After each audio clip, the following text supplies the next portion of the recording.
Naming the machine. War, fear, and power. In today's news, we have heard about the strikes in Iran. Let's take a look at this particular scenario through the lens of the machine.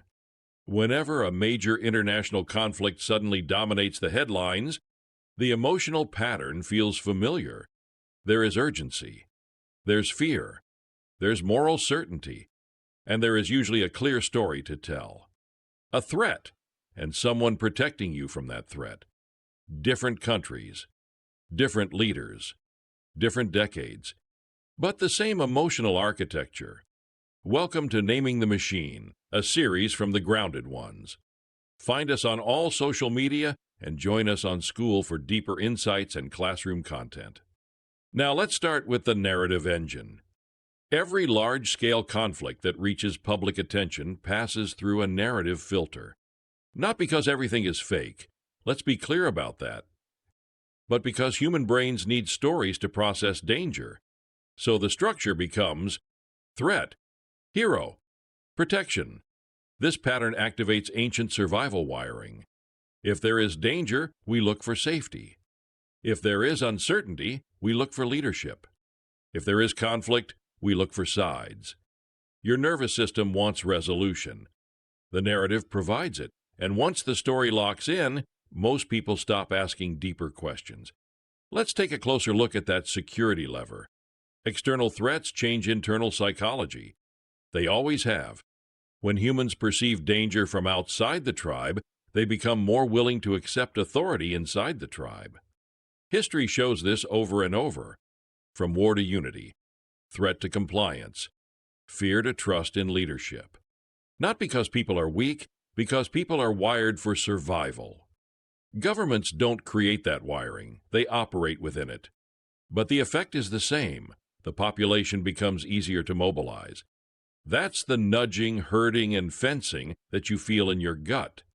Now the economic lever, this is an interesting sleight of hand, because conflict moves money. Massive amounts of money, defense spending, weapons manufacturing, energy markets, infrastructure, reconstruction, security tech. War is destructive, but economically stimulative in specific sectors. Let that sink in. This isn't conspiracy, it's structural incentive. Whenever large resources move, power moves with them. The machine will always follow the incentives. Now we'll talk about the attention lever, and something most people don't consciously notice.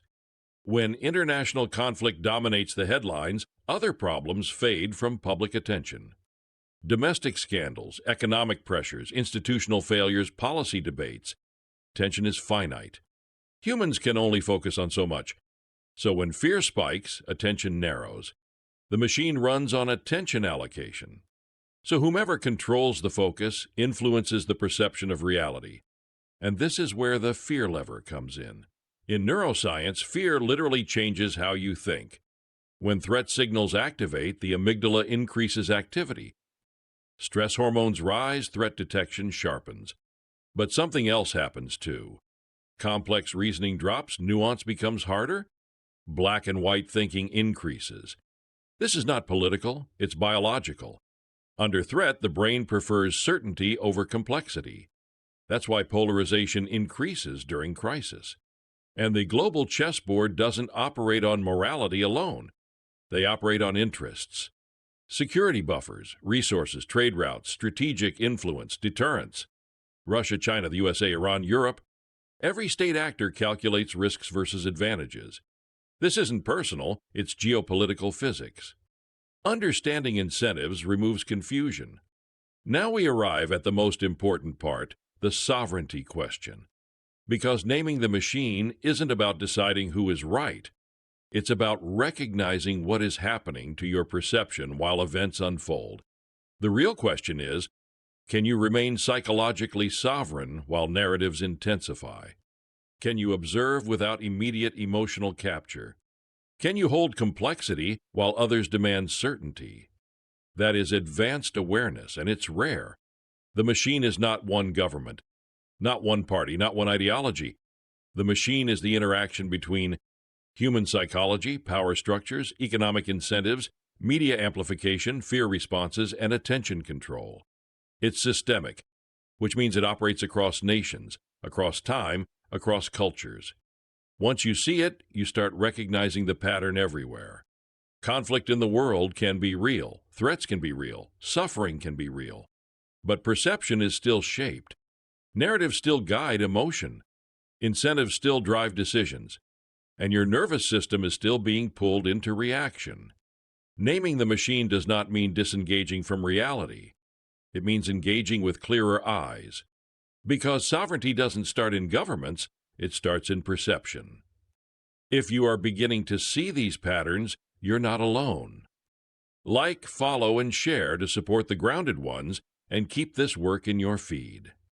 Ask yourself, when fear rises, what part of your thinking changes first?